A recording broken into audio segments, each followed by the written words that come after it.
சில நேரத்தில் சில வசன பகுதிகளை பார்த்தா தோணும், அப்படி வாசித்து முடிச்சிருவோம், அதில் ஒன்றும் வேறு ஒன்றும் ஆழ இல்லையோ அப்படிங்கிறத போல தோணும்.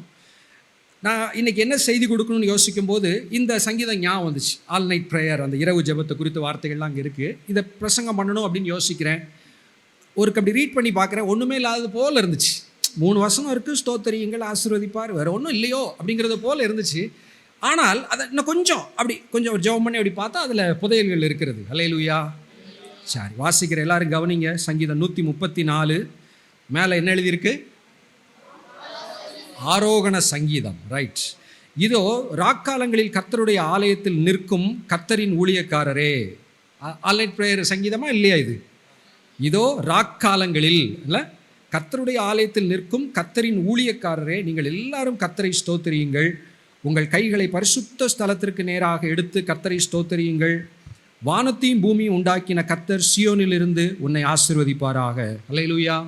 ஒரு நிமிடம் கண்களை மூடி ஜெபிப்போம். ஆண்டவரே, கேளுங்கள். ஆண்டவரே, தரப்படும் என்ற முழு நிச்சயமான உம்முடைய அன்பின் வாக்கு தத்தத்திற்காக நன்றி. நாங்கள் இங்கே ஜெபித்த எல்லா ஜெபங்களும் உடைய சமூகத்திற்கு எட்டி கர்த்தர் பதில் தந்து கொண்டிருப்பதற்காக நன்றி.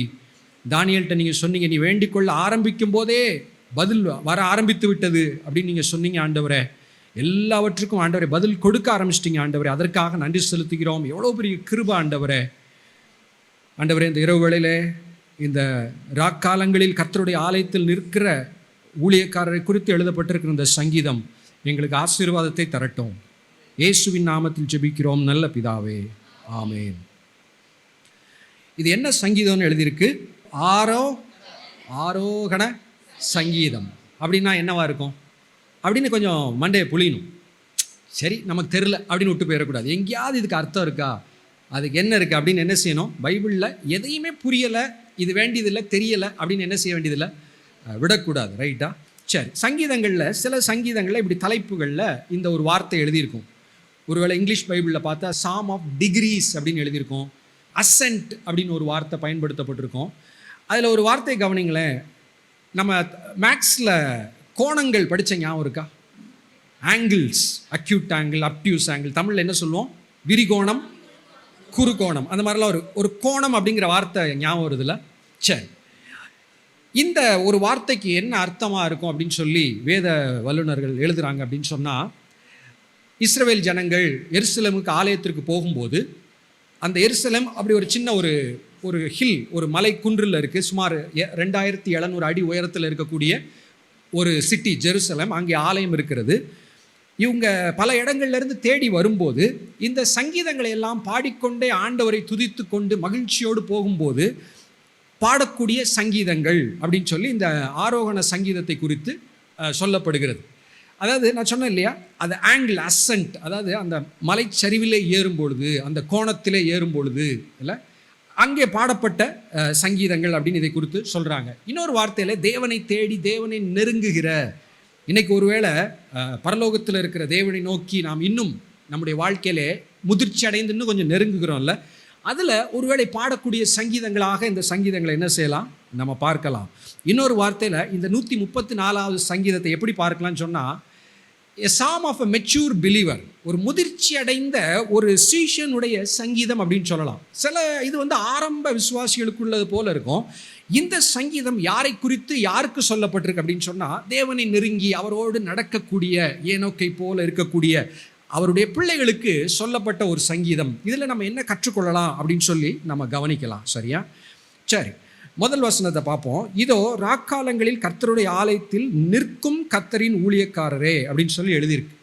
ராக்காலங்களில் கர்த்தருடைய சமூகத்தில் நில்லுங்கள், ஜெபியுங்கள், இரவு ஃபுல்லாக இருந்து ஜெபம் பண்ணுங்க அப்படிங்கிற ஒரு கட்டளையை கொடுக்காமல் இந்த சங்கீதம் எப்படி ஆரம்பிக்கிறது? ஒரு ஃபேக்ட். நைட்டு பூரா இருந்து ஜெபிக்கிற அருமையான ஊழியர்களே, நீங்கள் கர்த்தரை ஸ்தோத்திரியுங்கள் அப்படி சொல்கிறார். இன்னொரு வார்த்தையில் இங்கே ஆண்டவர் சொன்ன ஒரு கட்டளையை இங்கே தேவ பிள்ளைகள் இங்கே நிறைவேற்றி கொண்டிருக்கிறார்கள். அவர்களை பார்த்து சொல்லப்பட்ட ஒரு சங்கீதம். இது என்ன சங்கீதம் இல்லை, இரவு முழுவதும் விழித்திருந்து ஜெபியுங்கள் அப்படின்னு சொல்லப்பட்ட ஆலோசனை அல்ல. இரவு விழித்து தேவனுடைய ஊழியத்தை செய்து கொண்டிருக்கிற கர்த்தருடைய ஆலயத்தில் நிற்கிற ஊழியக்காரரே, நீங்கள் ஸ்தோத்திரியுங்கள் அப்படின்னு சொல்லி இஸ்ரவேல் ஜனங்கள் செய்து கொண்டிருக்கிற ஒரு காரியத்தை அங்கே சொல்லப்பட்டிருக்கிறது. சரி, முதல்ல இதில் கவனிக்க வேண்டியது கர்த்தருடைய ஆலயம் அப்படின்னு அங்கே ஒரு வார்த்தை இருக்குல்ல, அதை நம்ம கவனிப்போம். இந்த கர்த்தருடைய ஆலயம்னா என்னது? சாலமோன் கட்டின தேவ ஆலயம். இதற்கு முன்னோடு என்னது? மோசே வனாந்திரத்திலே தேவனுடைய கட்டளையின்படி உருவாக்கின அந்த ஆசரிப்பு கூடாரம். ரைட்டா? இந்த ஆசரிப்பு கூடாரம் தான் பின்னாட்களிலே தாவீதுனுடைய விருப்பத்தை கேட்டு ஆண்டவர் என்ன செய்கிறார்? ஆலயமாக சாலமோன் மூலம் கட்டப்படும்படி ஆண்டவர் அதை கொடுக்கிறார். நல்லது. இந்த ஆசரிப்பு கூடாரம், ஆலயம் அப்படின்னா உங்களுக்கு என்ன ஞாபகம் வருது? ஒரு கேள்வி. பைபிளில் பார்க்குற எத்தனையோ பக்கங்கள், ஆசரிப்பு கூடாரத்தில் இப்படி இருக்கணும், பெட்டி இத்தனை அடி இருக்கணும், அது இந்த மரத்தில் செய்யணும், இந்த தோலை வச்சு மூடணும், எதோ இருக்குது. என்ன ஒரு வார்த்தை உங்களுக்கு ஞாபகம் வரணும் அப்படின்னு சொன்னால், காட் இஸ் லவ்.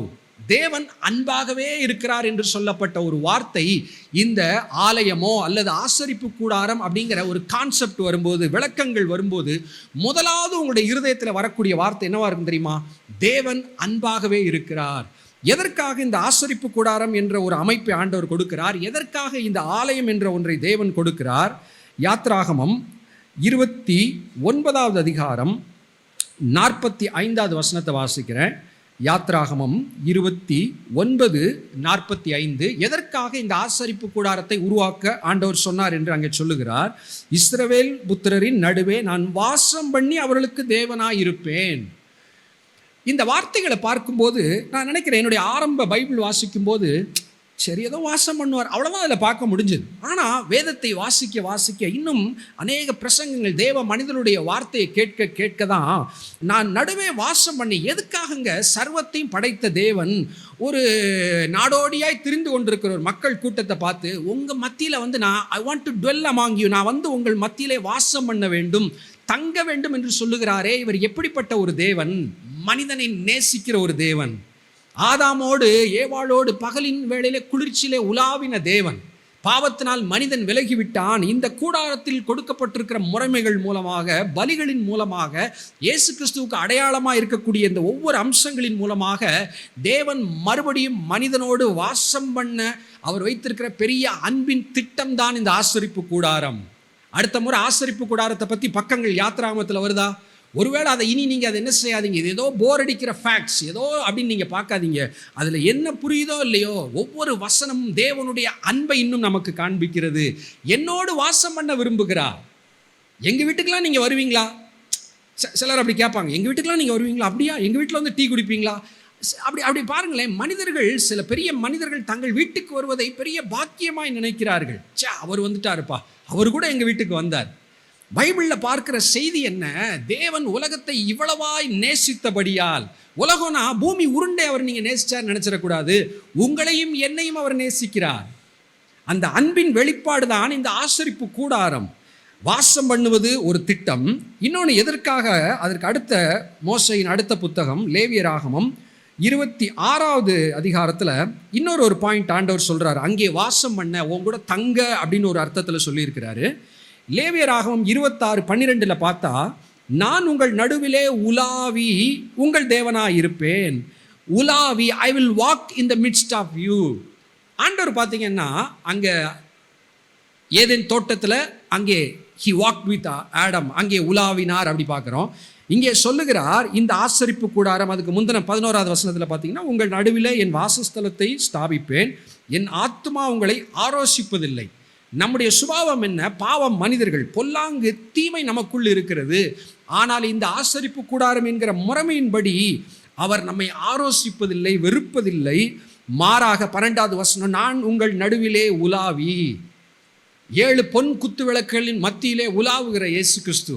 அங்கே எப்படிப்பட்ட ஒரு ஆண்டவரை பார்க்கிறோம்? நம்முடைய சிருஷ்டிகர், நம்முடைய தேவன், நம்முடைய தகப்பன் எப்படிப்பட்டவர்? நம்முடைய வாழ்க்கையில சுற்றி சுற்றி நம்மை நேசித்து சுற்றி சுற்றி வந்து கொண்டே இருக்கிற ஒரு தேவன். தன் பிள்ளை பத்திரமா இருக்கா, விளையாடுற பிள்ளை பத்திரமா இருக்கான்னு ஒரு தாய் அதை பார்த்து கொண்டே இருப்பதை போல நம்மை நேசித்து நம்மோடு உலாவிக்கொண்டே இருக்கிற ஒரு தேவன். ஆசரிப்பு கூடாரம், சாலமோனுடைய ஆலயம் என்கிற எங்கெல்லாம் நீங்கள் பார்க்குறீங்களோ அங்கே நீங்கள் கவனிக்க வேண்டியது, உங்கள் மனதிலே எழுதி வைக்க வேண்டிய சத்தியம், தேவன் என்னை நேசிக்கிறார், என் கூட அவர் தங்க விரும்புகிறார், என் கூட அவர் தங்க விரும்புகிறார். எவ்வளோ பெரிய ஆச்சரியம்! என் மத்தியிலே உலாவ விரும்புகிறார். என்னோடு அவர் ஆதாமோடு உலாவியதை போல உலாவ விரும்புகிறார், உறவு கொள்ள விரும்புகிறார். இது புரிந்து கொள்ள முடியாத ஒரு ஆச்சரியம்.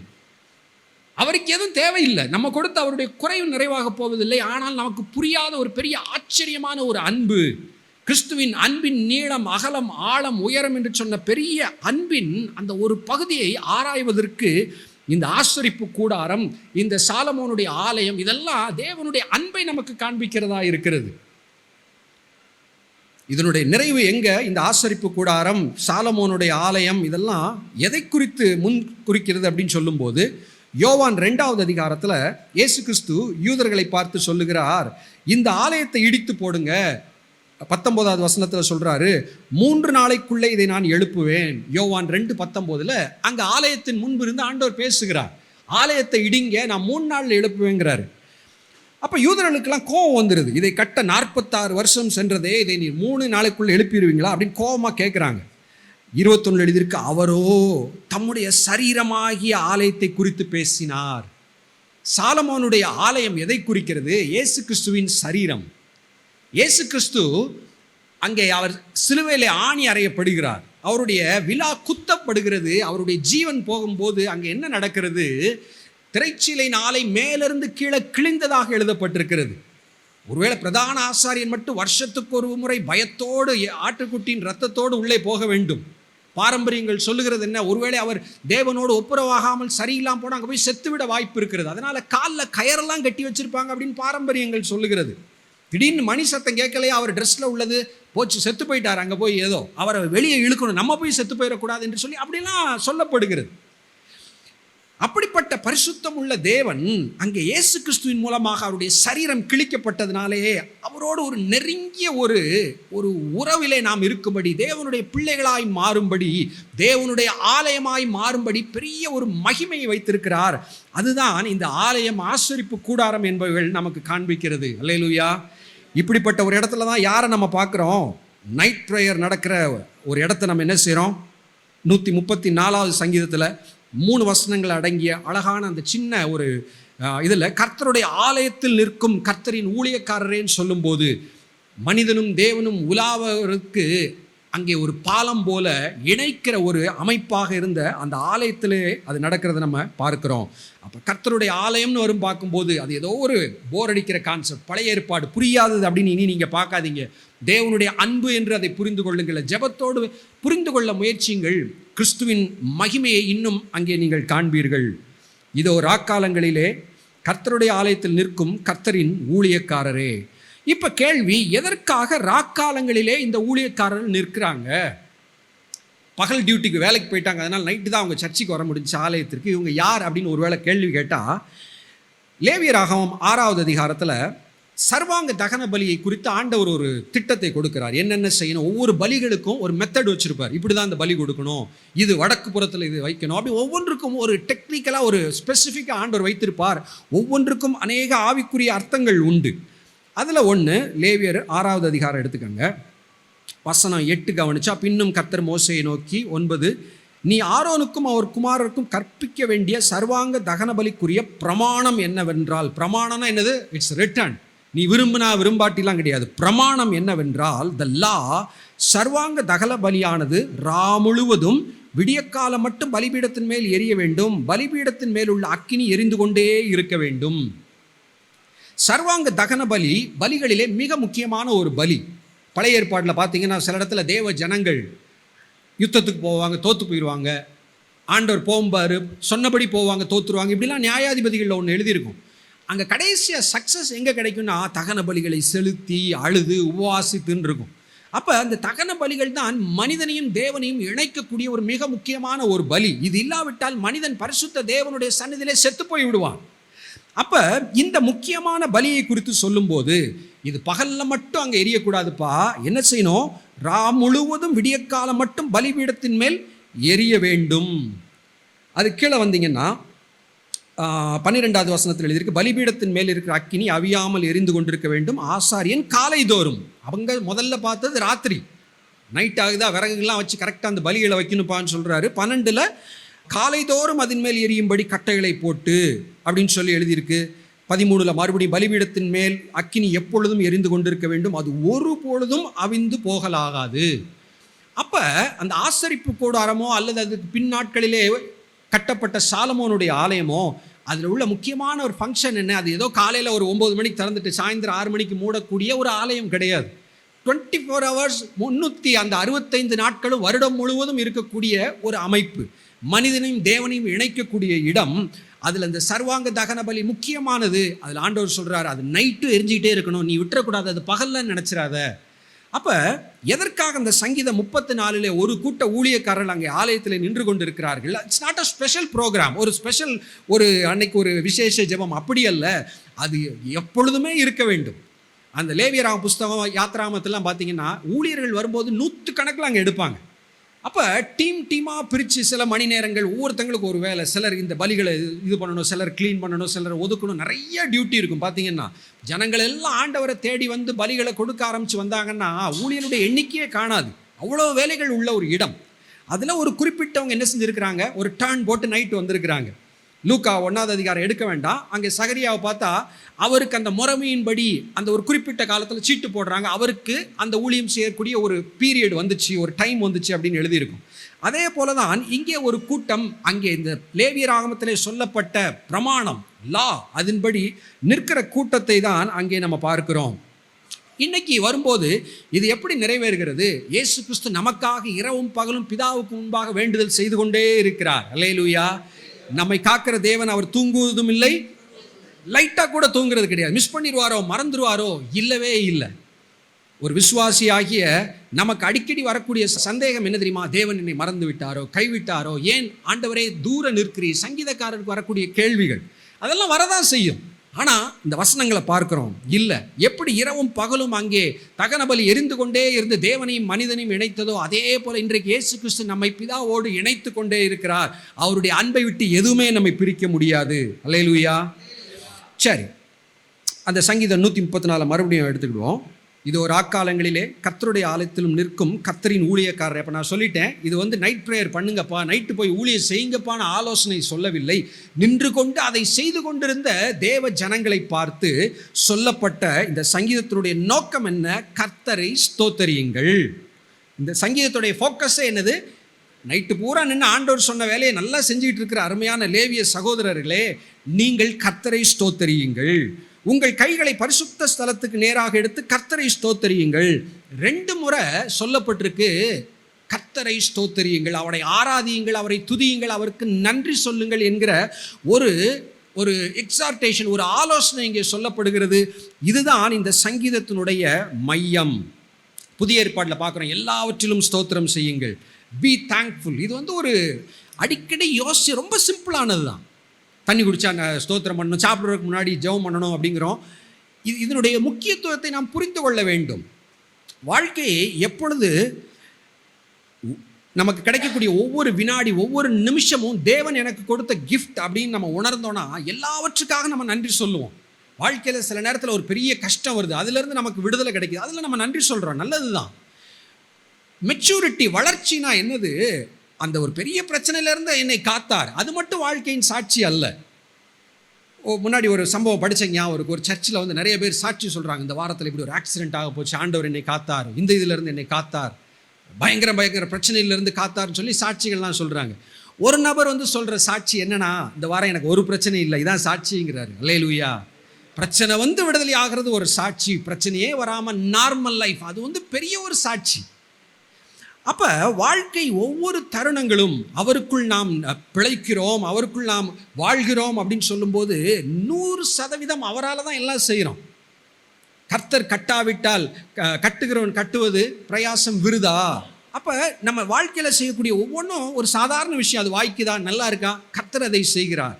என்னாலன்றி உங்களால் ஒன்றும் செய்ய முடியாது. அப்போ வாழ்க்கையில் நம்ம எதையெல்லாம் செய்கிறோமோ கர்த்தர் தான் நமக்கு உதவி செய்கிறார் என்பதை உணர இந்த தேங்க்ஃபுல் ஹார்ட், ஆண்டவரே என்று சொல்லுகிற ஒரு இருதயம், இது ஃபார்மல் ப்ரேயரில் அப்படி சாப்பிட்றதுக்கு முன்னாடி கண்ணை மூடி ஒரு ப்ரேயர் பண்ணுறது, அதை பற்றி மட்டும் சொல்லலை. ஒரு ஆட்டிடியூட், வாழ்க்கையே ஆண்டவரே உமக்கு நன்றி என்று சொல்லக்கூடிய ஒரு எப்பொழுதுமே நன்றி பலி உள்ள ஒரு இருதயம் போல நம்முடைய இருதயம் இருக்க வேண்டும். இதுதான் நம்மையும் தேவனையும் எப்பொழுதும் இணைக்கிற ஒரு பாலம். இது குறையும் போது நம்ம நிறைய நேரம் முறுமுறுப்பு வந்துடும். வாழ்க்கையில் சில இது நமக்கு இல்லையோ அப்படின்னு தோண ஆரம்பிக்கும், கம்பேர் பண்ண ஆரம்பிப்போம். எப்போ இந்த தேங்க்ஃபுல் ஹார்ட் போகும் தெரியுமா? என்னையும் மற்றவர்களையும் ஒப்பிட்டு பார்க்கும்போது. இந்த ஒப்பிட்டு பார்க்கிறதுங்கிறது வாழ்க்கையில் பெரிய ஒரு ஆபத்து. எனக்கு என்ன தேவை, தேவனை நோக்கி பார்க்க வேண்டும், அதை நான் கேட்க வேண்டும். மற்றவர்களுக்கு என்ன, அவனை குறித்து என்ன என்கிற அந்த சிந்தை ஆண்டவருக்கு பிடிக்காத ஒரு சிந்தை. அப்போ இந்த தேங்க்ஃபுல்னஸ் அப்படிங்கிறது ஆவிக்குரிய வாழ்க்கையிலே நமக்கு நினைவுபடுத்த வேண்டிய மிக முக்கியமான விஷயம். குறிப்பாக ராக்காலங்களிலே கர்த்தருடைய ஆலயத்திலே நின்று கொண்டு இருக்கிற ஊழியர்கள் சில நேரத்தில் இதை மறந்துவிட வாய்ப்பு இருக்கிறது. முழு நேர ஊழியர்களை விட பகுதி நேரமாய் ஊழியம் செய்யக்கூடிய சிலருடைய பக்தி அதிகமாக இருக்கும். சில நேரங்கள் நம்ம பார்க்கும்போது அவங்க நம்மளை பெரிய பக்திமான்னு நினச்சிட்டு இருப்பாங்க. அவங்க கூட பழகும்போது பார்ப்போம் அவங்க பக்தி இன்னும் வேற லெவலில் இருக்கும். சொல்ல வருவது, ஊழியம் என்கிற இடத்துல ஆண்டவரோடு இருந்து கொண்டே இருக்கும்போது சில நேரத்தில் இந்த தேங்க்ஃபுல் ஹார்ட்டை நம்ம மிஸ் பண்ணிடலாம். எதையோ நினச்சி கவலைப்பட்டு இருக்கலாம். இந்த தேவனை ஸ்தோத்தரிக்கிறதை மறந்து விடலாம். அதை தான் இங்கே சங்கீதத்தில் கர்த்தரை ஸ்தோத்தரியுங்கள் என்று 2 முறை அந்த கட்டளை திரும்ப சொல்லப்படுகிறது. ஒருவேளை இந்த தேங்க்ஃபுல் ஹார்ட் நமக்கு இல்லை, அது ஏதோ சின்ன பிரச்சனை நீங்கள் நினச்சிடக்கூடாது. ஆமாம், இப்போல்லாம் ஸ்தோத்திரம் சொல்கிறது இல்லை, சில விஷயத்தை நினச்சி கவலைப்படுறேன் இப்படின்னு இருந்துட்டிங்கன்னா இது பெரிய ஒரு ரிஸ்கான ஒரு பிரச்சனை. ஏன் ரொம்ப ரிஸ்கானது அப்படின்னு சொன்னால், ரோமர் 1வது அதிகாரத்தை எடுத்துக்காங்க. இந்த 1வது அதிகாரத்தில் தேவன் எப்படி தம்முடைய சாட்சி எல்லா மக்களுக்கும் தெரியும்படி ஏதோ வகையிலே தம்முடைய சிருஷ்டிப்பிலே வைத்திருக்கிறார். ஆனால் மனிதர்கள் அதை ரெக்கக்னைஸ் பண்ணுறதில்ல. அப்போ என்ன ஆகும் அப்படின்னு சொல்லிட்டு வரும்போது, ரோமர் 1வது அதிகாரம் எல்லாம் திறந்து வச்சுக்காங்க. நான் சொல்கிற வசனத்தை நல்லா கவனிக்கணும். இப்போ நான் சொல்ல போகிற வார்த்தை என்ன, இந்த நன்றி உள்ள இருதயம். நான் சொல்லி இங்கே ஒரு ஆராதனை நடத்துகிற ஆள்வின் ஸ்தோத்திரம் பண்ணுங்க, கையை தட்டுங்கன்னு சொல்லி நம்மளை புழிஞ்சு அப்படியே அப்பா சொல்லணும் போலங்கிற அதை பற்றி நான் பேசலை. இருதயத்திலிருந்து வரக்கூடிய ஆண்டவரே நன்றி அப்படின்னு சொல்லி எல்லாவற்றிலும் இது தேவன் கொடுத்த கிருபை என்பதை உணர்ந்து நீங்கள் ஆண்டவருக்கு நன்றி சொல்லுகிற இருதயம் இல்லாவிட்டால் என்ன ஆகும்? ரொம்ப ஆபத்தானது. அதை தான் அந்த வசனத்திலிருந்து சொல்ல இருக்கிறேன். ரோமர் 1:21, அவர்கள் தேவனை அறிந்தும் அவரை தேவன் என்று மகிமைப்படுத்தாமலும் ஸ்தோத்தரியாமலும் இருந்து. இவங்க என்ன செய்யலையா? ஒன்றும் பெரிய தப்பு பண்ணலை, ஸ்தோத்திரம் பண்ணலை. அது என்ன ஆகுமா? தங்கள் சிந்தனைகளினாலே வீணரானார்கள்.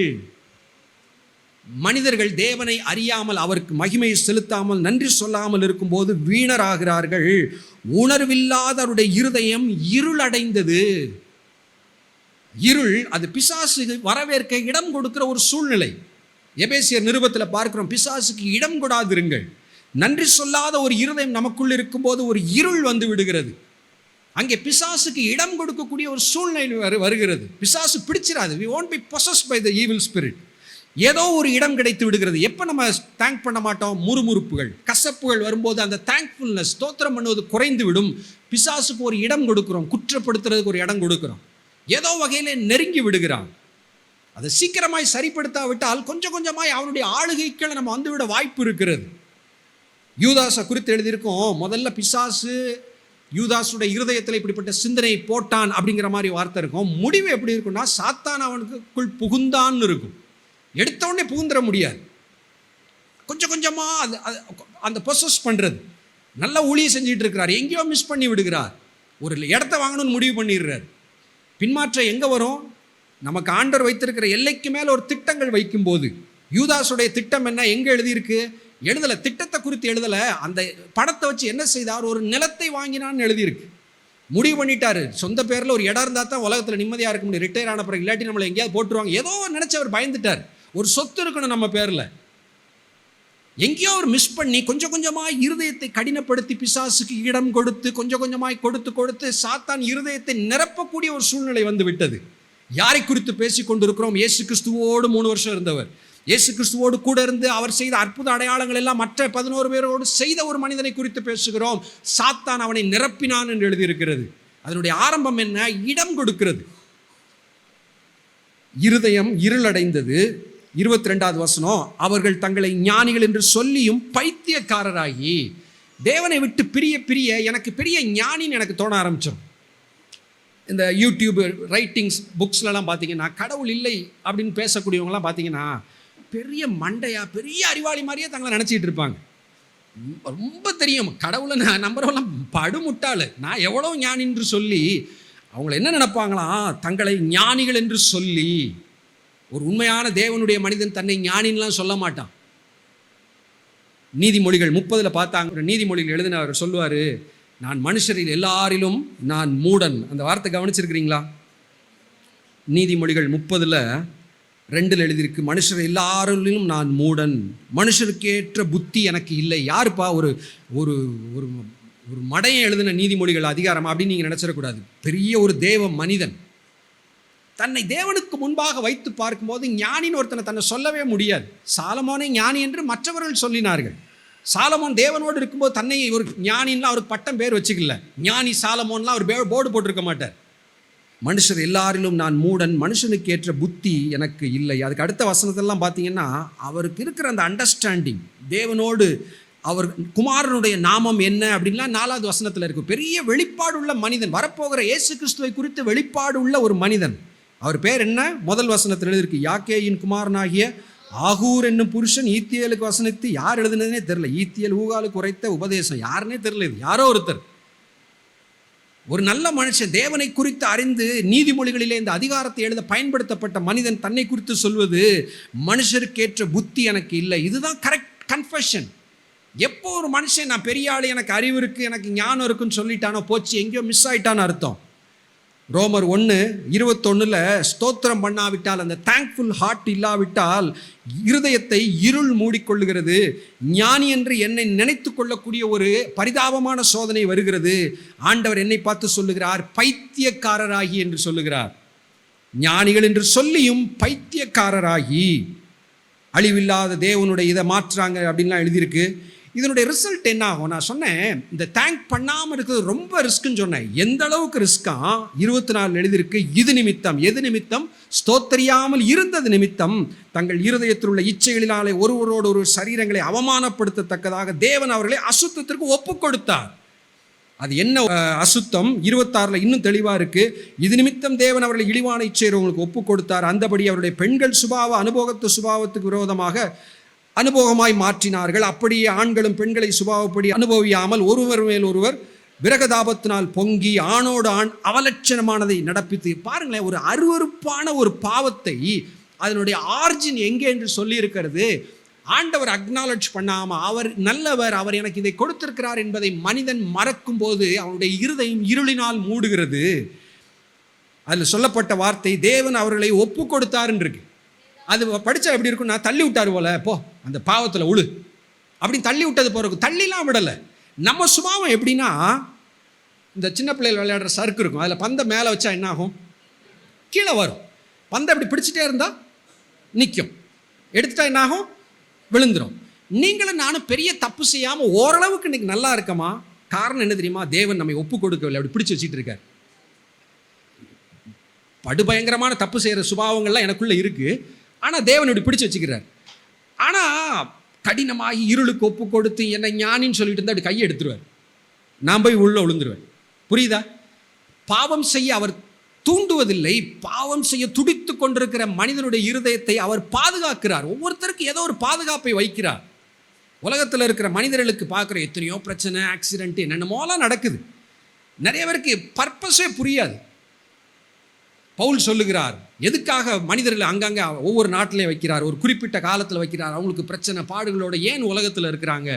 அப்போஸ்தலர் நடவடிக்கையில் சொல்கிறார், தடவியாகிலும் தம்மை கண்டடையும்படி. வாழ்க்கையின் சூழ்நிலைகளிலே எப்படியாவது தேவனை கண்டுபிடித்து விட, பெரிய பாவத்தில் விழுந்து விடாமல் இருக்க மனிதர்களுக்கு தேவன் உதவி செய்கிறார். ஆனால் அந்த ஸ்தோத்திரம் பண்ணாமல், அவர் அக்னாலஜ் பண்ணாமல் இருக்கும்போது, இப்போ யாரை குறித்து பார்த்துட்டு இருக்கிறோம்? உலக மனிதர்களை குறித்து அல்ல, தேவனுடைய ஆலயத்திலே ராக்காலங்களே நின்று ஆண்டவரை துதிக்கிற ஊழியர்களை பார்த்து சொல்லுகிறார், கர்த்தரை ஸ்தோத்தரியுங்கள். என்னையும் உங்களையும் பார்த்து ஆவியானவர் சொல்லுகிறார், கர்த்தரை ஸ்தோத்தரியுங்கள்.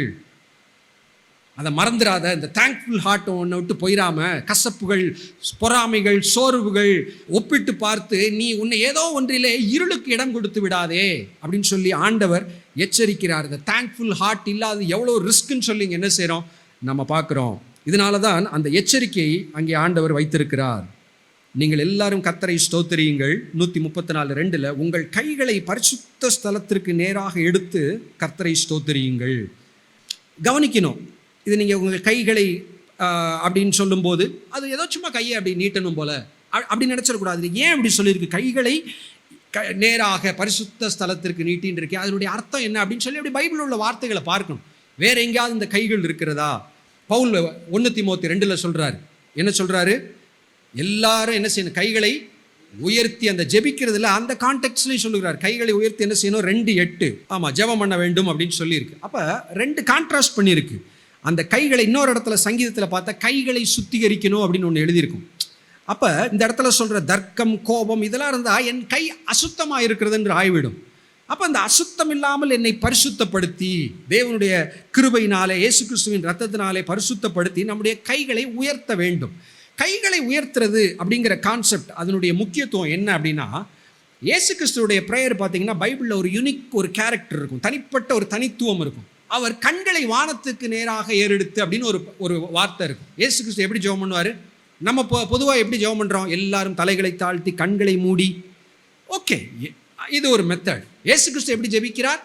வானத்தை அண்ணாந்து பார்த்து. அப்போ அதில் என்ன சொல்லியிருக்கு அப்படின்னா, பரமண்டலங்களில் இருக்கிற எங்கள் பிதாவேன்னு சொல்கிறோம்ல, அது இயேசு கிறிஸ்துவுக்கு 100% கான்ஃபிடென்ட். பூமியிலே மனிதனாய் நம்மை போல சுபாவம் எடுத்து வந்த இயேசு கிறிஸ்துவுக்கு 100% ஒரு கான்ஃபிடென்ஸ். நம்ம பரமண்டலங்களில் இருக்காரா இல்லையான்னு தெரியலையே அப்படிலாம் இல்லை. அவருக்கு 100% கான்ஃபிடென்ஸ் பரமண்டலங்களில் இருக்கிற பிதாவே அப்படின்னு சொல்லி பார்க்கிறார். அப்போ அந்த கண்களை திறந்து வானத்தை பார்ப்பது என்பது அந்த 100% விசுவாசத்தை வெளிப்படுத்துவது போல இந்த கைகளை உயர்த்துவது. உங்கள்கிட்ட ஒரு சாக்லேட் இருக்குது, எனக்கு வேணும்னு கேட்குறேன், கையை எப்படி நீட்டுறேன்? உங்கள்கிட்ட சாக்லேட் இருக்குது, எனக்கு பிடிக்குது, அதனால் அப்படி கேட்குறேன். அந்த கைகளை நீட்டுவதுனா என்ன அர்த்தம்? 100% கான்ஃபிடன்ஸ் இன் சம்திங். உங்கள்கிட்ட ஒன்று இருக்குது, அது எனக்கு தெரியுது, அதனால் கைகளை நீட்டுகிறேன். அப்போ இந்த கைகளை நீட்டி ஜெபிக்கிறது, வானத்தை நோக்கி பரிசுத்த ஸ்தலத்திற்கு நேராய் கைகளை உயர்த்துகிறது விசுவாசத்தின் ஒரு வெளிப்பாடு. ஜெபம் இந்த கைகளை உயர்த்துவதை குறித்து அழகான ஒரு சங்கீதத்தில் எழுதியிருக்கு. சங்கீதம் 141:2 பார்த்தா, என் விண்ணப்பம் உமக்கு முன்பாக தூபமாகவும் என் கையை எடுப்பு கைகளை உயர்த்துவது அந்தி பலியாகவும் இருக்க கடவுது. இங்கே என்ன சொல்லியிருக்கு? விண்ணப்பம் தூபம் போல இருக்கிறது. நம்ம உண்மையாக ஒரு விசுவாசத்தோடு ஜெபிக்கிற ஜெபம் சுகந்த வாசனை தேவன் நுகர்ந்தார் அப்படின்னு எழுதியிருக்கும். நம்ம ஜெபிக்கிறோம், ஆண்டவரே எனக்கு இந்த தாலுக்கால எனக்கு தெபோராட்களை எழுப்பும் அப்படின்னு நம்ம ஜெபிக்கிறோம். உண்மையாக யாரெல்லாம் விசுவாசித்து அந்த வார்த்தைகளை சொல்லி ஆண்டவர் கேட்கிறார் என்று சொல்லி ஜெபிக்கிறீங்களோ, அங்கே என்ன எழுதியிருக்கு? அது தூபமாக ஆண்டவருக்கு முன்பு வருகிறார். அவர் ரொம்ப பிரியப்படுகிறார். என்னுடைய பிள்ளை என்னை நம்பி விட்டான், என்கிட்ட கேட்டால் கிடைக்கும் நம்பி ஜெபிக்கிறான் அப்படின்னு சொல்லி அது ஒரு தூபமாக இருக்கிறது. என் கையெடுப்பு, my lifting up of hands, அது அந்தி பலியாக இருக்க கடவுது. மற்றவர்களுக்கு ஆசீர்வாதமாக இருக்கிற, எப்படி ஒரு பலி ஆசாரியன் இடுகிற பலி மனிதனையும் தேவனையும் இணைக்கிறதோ, அதே போல் அந்த கைகளை உயர்த்துதல் என்பது அது மற்றவருடைய ரட்சிப்புக்கு ஏதுவாய் அமைகிறது. அந்த கைகளை உயர்த்துதல் சிம்பிள் விசுவாசத்தை குறிக்கிறது. நான் வரும்போது கொஞ்சம் லேட்டாக தான் வந்தேன். பிலிப் ப்ரேயரை ஆரம்பிக்கும் போது உண்மையாக பிலிப் சொல்லி ஜெபிச்சதை கவனித்தேன். ஒருவேளை இந்த நாகமான் அந்த நபரை வழி நடத்திய அந்த பாப்பா சொல்கிறது என்ன?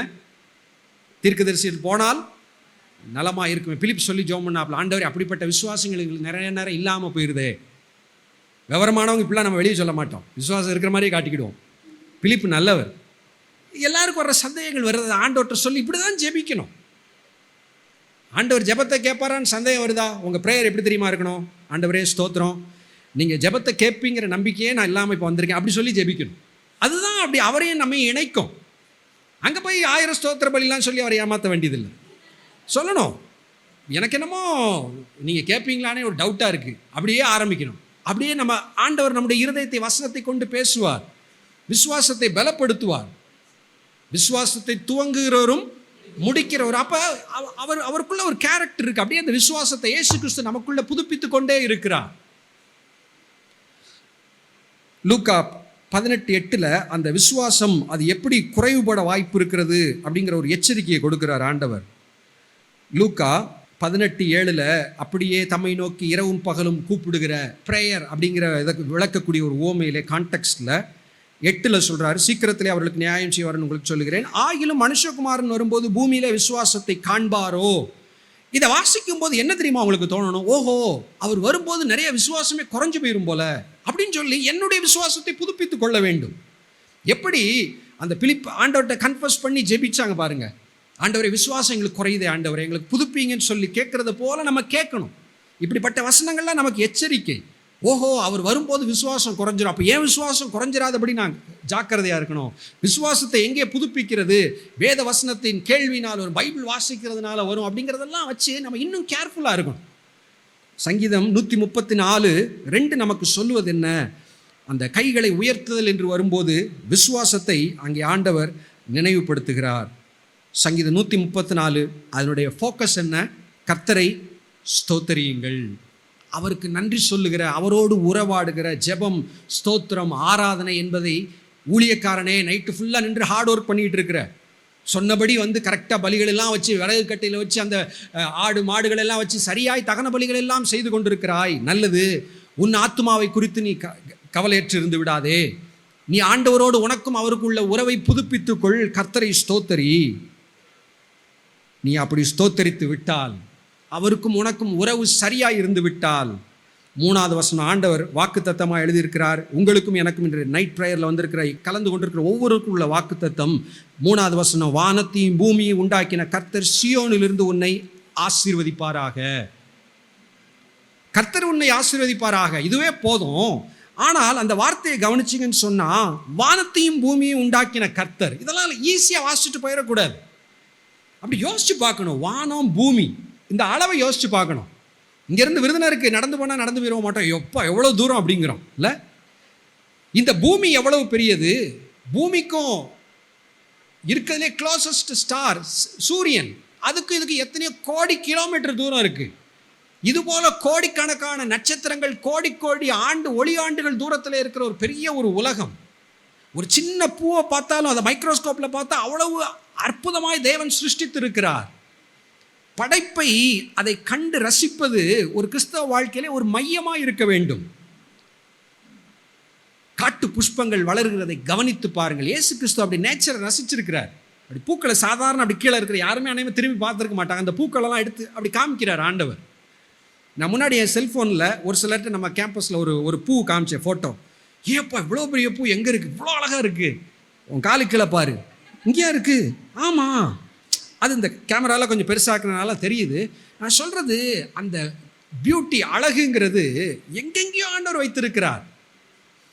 அப்போ வானத்தையும் பூமியும் உண்டாக்கின கர்த்தர் அப்படின்னு சொல்லும்போது, எப்படிப்பட்ட கர்த்தர் உன்னை ஆசீர்வதிப்பார் என்று சொல்லுகிறார்? அளவிடப்பட முடியாத மகத்துவம் உள்ள ஒரு மகா பெரிய ஒரு தேவன். அவரால் இது முடியாது, அது முடியாதுன்னு எதுவுமே கிடையாது. நான் கர்த்தர், என்னால் கூடாத காரியம் ஒன்று உண்டோ என்று சொன்ன ஒரு மகிமையின் மகா பெரிய ஒரு தேவன். அடிக்கடி நம்ம மறந்துற வாய்ப்பு இருக்கு. ஆண்டவரே அப்படின்னு சொல்லிட்டு அவர் ஏதோ இங்கே இருப்பார் போல குட்டியா அப்படின்னு நம்மளா நினைச்சிட வாய்ப்பு இருக்கு. நமக்கு எப்பெல்லாம் விசுவாசம் குறைகிறதோ, ஜார்ஜ் வெர்வர் என்ற தேவ மனிதர் சொல்லுகிறார், operation mobilisation founder, your God is small அப்படிங்கிறார். உன்னுடைய தேவன் ரொம்ப குட்டியா இருக்கிறாருங்கிறார். Your God is small. உனக்கு பிரச்சனைகள் பெருசாக தெரியுதே, பயப்படுறியே, அப்போ உன் கடவுள் சின்னவரா? உன்னுடைய தேவன் சிறிய ஒரு தேவனா, குட்டி தெய்வமா? வானத்தையும் பூமியும் உண்டாக்கின கர்த்தர். எரேமியால ஆண்டவர் சொல்றாரு, வானத்தையும் பூமியும் நான் நிரப்புகிறவர் அல்லவாங்கிறார். அவர் எங்கே இருக்கிறார்? அவருக்குள் தான் உலகமே இருக்கிறது. அவர் சர்வ வியாபி, எங்கும் இருக்கக்கூடிய தேவன், சகலத்தையும் சிருஷ்டித்தவர். சின்ன ஒரு குருவியாக இருக்கட்டும், ஒரு எறும்பாக இருக்கட்டும், பெரிய விலங்குகளாக இருக்கட்டும், மலைகள் குன்றுகளாக இருக்கட்டும், நட்சத்திரங்களாக இருக்கட்டும், சூரியனாக இருக்கட்டும், எல்லாவற்றையும் உண்டாக்கின கர்த்தர் சீயோனிலிருந்து உன்னை ஆசீர்வதிப்பாராக. ஆண்டவருக்கென்று உண்மையாய் அவருடைய சமூகத்திலே ராக்காலங்களிலே நின்று கொண்டு ஆண்டவரை சேவிக்கிற ஊழியக்காரனே, நீ கர்த்தரை ஸ்தோத்தரி. அப்பொழுது இந்த ஆசீர்வாதங்கள் எல்லாம் உனக்கு வரும். வாழ்க்கையில உனக்கு என்ன தேவை, எது வேண்டாம், இவைகளெல்லாம் உனக்கு தேவை என்று அவர் அறிந்திருக்கிறார். நமக்கு என்ன தேவையோ அந்த லிஸ்ட் அவர்கிட்ட இருக்குங்க. அதுவே நம்ம ஃபோக்கஸ் ஆகக்கூடாது. அதான் ஆண்டவருக்கு இவைகளெல்லாம் அஞ்ஞானிகள் தேடி நாடுகிறார்கள். அது உங்களுடைய ஃபோக்கஸாக மாற வேண்டாம். நீங்கள் தேவனை, என்னை தேடுங்கள், என்னுடைய வார்த்தைகளுக்கு கட்டளைக்கு கீழ்ப்படிந்து நான் சொன்னதை நீங்கள் செய்யுங்க, இவைகள் எல்லாம் கூட்டி கொடுக்கப்படும், கூட கொடுக்கப்படும். அல்லேலூயா. அந்த சங்கீதத்தில் ஒன்னே ஒன்று பார்த்து நம்ம முடிக்கலாம். அதில் கவனிச்சிங்கன்னா, கர்த்தருடைய ஊழியக்காரரே, ப்ளூரல், பன்மையில் அங்கே சொல்லி அட்ரஸ் பண்ணியிருக்கு. நம்மளை எல்லாரையும் பார்த்து ஊழியக்காரரேன்னு சொல்லியிருக்கு. முடியும் போது பார்த்தீங்கன்னா உன்னை அப்படின்னு சொல்லியிருக்கு. உங்களையும் தானே சொல்லியிருக்கணும். எப்படி ஆரம்பிச்சது? ஆலயத்தில் நிற்கும் ஊழியக்காரரேன்னு சொன்னால் எப்படி முடிஞ்சிருக்கணும்? சீயோனிலிருந்து உங்களை ஆசீர்வதிப்பாராக தானே சொல்லியிருக்கணும். ஆனால் உன்னைன்னு இருக்கு. இதெல்லாம் கவனிக்கணும். இது என்ன அப்படின்னு கவனிக்கணும். இது ஒரு முக்கியமான ஒரு ஸ்பிரிச்சுவல் கான்செப்ட். வெளிப்படுத்தின விசேஷம் 7 சபைகளுக்கு எழுதும்போது ஒவ்வொரு சபைக்கும் எப்படி ஆண்டவர் கன்க்ளூட் பண்ணுவார் அப்படின்னு நம்ம கவனிச்சோன்னு சொன்னால், உதாரணத்திற்கு வெளிப்படுத்தின விசேஷம் 2:7 எபேசு சபைக்கு சொல்ல வேண்டியதெல்லாம் சொல்கிறார். நீ இப்படி இப்படி இரு, ஜெயம் கொண்டவனுக்கு நான் இதை தருவேன் அப்படின்னு சொல்லும்போது 2:7 ஆவியானவர் யாருக்கு சொல்கிறதுன்னு எழுதியிருக்கு? சபைகளுக்கு சொல்லுகிறதை யார் கேட்கணும்னு எழுதியிருக்கு? காதுள்ளவன் கேட்க கடவன். காதுள்ளவர்கள் இல்லை, சபைங்கிறது இட்ஸ் அ ப்ளூரல், எல்லாரையும் அடங்கிய சபை. சபைக்கு ஆவியானவர் சொல்லுகிறார். அதை யார் கேட்கணும்? ஒரு தனி மனிதன் அதை கேட்க வேண்டும். காதுள்ளவன் கேட்க கடவன். நம்ம கிறிஸ்துவின் சரீரமாக நம்ம அழைக்கப்பட்டிருக்கிறோம். சபை நம்ம எல்லாருமே part of a body of Christ. கிறிஸ்துவின் சரீரத்தின் அவயங்கள் தான், நல்லது தான். ஆனால் முடிவான ரெஸ்பான்சிபிலிட்டி டிபெண்ட்ஸ் ஆன் மீ. கிராம மிஷனரி இயக்கத்தில் இருக்கிற எல்லாரும் நீங்கள் நல்லா ஊழியம் செய்கிறீங்க. 850 ஊழியர்களுக்கு மேலே எல்லாரும் ஊழியம் நல்லா செய்கிறீங்க. நான் மட்டும் சரியாக செய்யலை. பரலோகத்திற்கு ஒருவேளை நான் ஏதோ பெரிய பாவம் செஞ்சுட்டேன், ஆண்டவர் எப்படி எடுக்க மாட்டார்னா, சரி இந்த டீமோட இவனு நல்லா இருந்திருக்காங்கல்ல, டீமோட அப்படியே நான் அப்படியே குடிஞ்சிட்டே வந்துட முடியாது உள்ள. நான் புரியுதில்ல, ஜெயக்குமாருக்கு பின்னாடி ஒளிஞ்சிட்டு அப்படியே பரலோகத்துக்கு வந்துட முடியாது. ஆண்டவர் நம்மளை விட்டுருவாருப்பா அப்படின்லாம் வர முடியாது. அங்கே இட்ஸ் இண்டிவிஜுவல் ரெஸ்பான்சிபிலிட்டி. அங்கே கிராம மிஷனரி இயக்கமாக அங்கே நியாயம் தீர்க்கப்பட போவதில்லை. சந்தோஷமாக நான் நியாயம் தீர்க்கப்படுவேன். பலன்களும் அப்படிதான். நல்லா ஊழியம் செஞ்சுட்டு இருக்கிறீங்க நீங்கள், உங்களுக்குரிய பலன் உங்களுக்கு தான், அது எனக்கெல்லாம் கிடைக்காது. நம்ம ஊழியத்தில் சில நேரம் சொல்லுவோம், ஏன் ஃபினான்ஷியல் ஸ்ட்ரகிள், 10 பேர் இருக்கிற இடத்துல 3 பேர் தான் வேலை பார்த்தா 3 பேருக்குரிய கூலி வந்துடும் பேங்க்கில் கரெக்டாக. ஆனால் அன்புனால நம்ம அந்த 7 பேரை வெளியேற்றுறது கிடையாது. யூதாஸ் ஆண்டவர் வெளியேற்றல. அதே போல் 7 பேர் இருப்போம். அந்த 3 பேருக்குரிய சம்பளத்தை 10 பேர் சாப்பிட்டுட்டு இருப்போம், பழைய சோறாக சாப்பிட்டுட்டு இருப்போம். இதுதான் சொல்ல வரல, இது அதில் ஒரு கான்செப்ட். நான் சொல்ல வருவது இண்டிவிஜுவல் ரெஸ்பான்சிபிலிட்டி. நீர் உண்டாக்கிய ஸ்திரீ அப்படின்னு சொல்லி ஏவாள் மேல் ஆதாமால் பழி போட முடியாது. நீர் உண்டாக்கின இந்த சர்ப்பம் தான் என்னை வஞ்சிச்சு, அதெல்லாம் அங்கே பதில் கிடையாது. நீ சாப்பிட்டியா? சொல்ல வேண்டிய, ஆண்டவரை நான் சாப்பிட்டேன், என்னை மன்னியும். இதுதான் ஆதாம் சொல்லணும், இதை தான் ஏவாள் சொல்லணும். யாருமே யார் மேலேயும் பழி போட முடியாது. அவங்க என்ன இப்படி செஞ்சுட்டாங்க, அதனால தான் நான் அந்த தப்பை செஞ்சேன், அவங்க என்ன அந்த தப்பு செய்ய தூண்டினார்கள், அதனால தான் செய்தேன், அதெல்லாம் அங்கே கிடையாது. Responsibility is individual. அதுதான் அந்த சங்கீதத்தில் உள்ள அந்த வார்த்தைகள் நமக்கு நினைவுபடுத்துகிறது. ஊழியக்காரரே என்று ஆரம்பித்து உன்னை என்று முடிகிறது. Bible it's personal. யார் யாருக்கோ கொரிந்தியருக்கு எழுதப்பட்ட நிருபம், அது எனக்கு எழுதப்பட்ட நிருபம். மோசே இஸ்ரவேலுக்கு ஜனங்களுக்கு எழுதியது அந்த முதல் பஞ்சாகமம் 5 புத்தகங்கள் மோசையின் மூலமாக எனக்கு எழுதி கொடுத்த புத்தகங்கள். It's for me. முடிவாக அது எனக்கு, தேவன் என்னோடு பேசுகிற வார்த்தை, எனக்கென்று அவர் கொடுத்த ஆசீர்வாதங்கள். அல்லேலூயா. இனி உங்களுக்கு என்ன சந்தேகம் வரக்கூடாது, ஆல்நைட் ப்ரேயர்லாம் இருந்துச்சா பழைய ஏற்பாடுலான்னு கேட்டக்கூடாது. பழைய ஏற்பாடு படி ஆல்நைட் ப்ரேயர் வச்சா டெய்லி வைக்கணும், நம்ம வாரத்துக்கு ஒருக்க தான் வைக்கிறோம். அல்லேலூயா. சங்கீதம் 144:34 மனசில் வச்சிட வேண்டியதான். அல்ல, ஸ்தோத்திரிக்க சொல்லி ஆண்டவர் கொடுத்திருக்கிற முக்கியமான ஒரு ஆலோசனை, முடிவு, சொல்ல முடியாத ஆசீர்வாதங்கள். வானத்தையும் பூமியையும் உண்டாக்கின தேவனால் வருகிற ஆசீர்வாதங்கள். கண்களை மூடி ஜெபிப்போம். கர்த்தாவே, இந்த இரவு வேளையிலே உம்மை நோக்கி பார்க்கிறோம். உம்முடைய கண்கள் இரவும் பகலும் எங்கள் மேல் இருக்கிறதற்காக உமக்கு ஸ்தோத்திரம். ஜெபங்களை கேட்டீர், உமக்கு நாங்கள் நன்றி செலுத்துகிறோம். என்னுடைய ஊழிய எல்லைகளை கர்த்தர் இதன் மூலம் விரிவாக்கி கொண்டே இருக்கிறீங்க, அதற்காக நன்றி. எங்கள் விசுவாசத்தை இதன் மூலம் பலப்படுத்துறதற்காக நன்றி. எங்களுடைய ஆவிக்குரிய பலவீனங்களை எங்களை மாற்றி பலவான்களாக எங்களை மாற்றுகிறோம். உடைய பிரசன்னத்திற்காக நன்றி செலுத்துகிறோம். இந்த 134வது சங்கீதத்திற்காக உமக்கு நன்றி.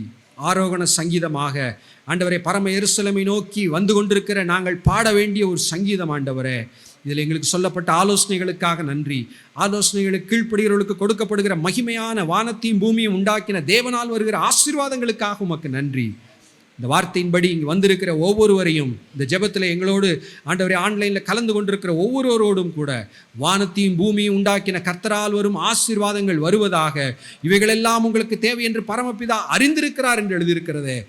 ஒவ்வொருடைய தேவைகளையும் அறிந்து ஆசீர்வதிக்கிற தேவன். முதலாவது உம்முடைய ராஜ்யத்தையும் நீதியும் தேடி நம்முடைய பிள்ளைகள் ஒவ்வொருவரையும் நீர் ஆசீர்வதிப்பீராக. புதிய நாளை உம்முடைய பிரசன்னத்தோடு ஜெபித்து வேதத்தை வாசித்து ஆரம்பிக்க எங்களுக்கு உதவி செய்யுங்க. உமக்கே எல்லா துதிக்கான மகிமையும் செலுத்துகிறோம். இயேசுவின் மூலம் ஆண்டவரே, எங்களுடைய ஜெபங்கள் எல்லாம் உடைய சமூகத்தில் அர்ப்பணிக்கிறோம். ஆமேன்.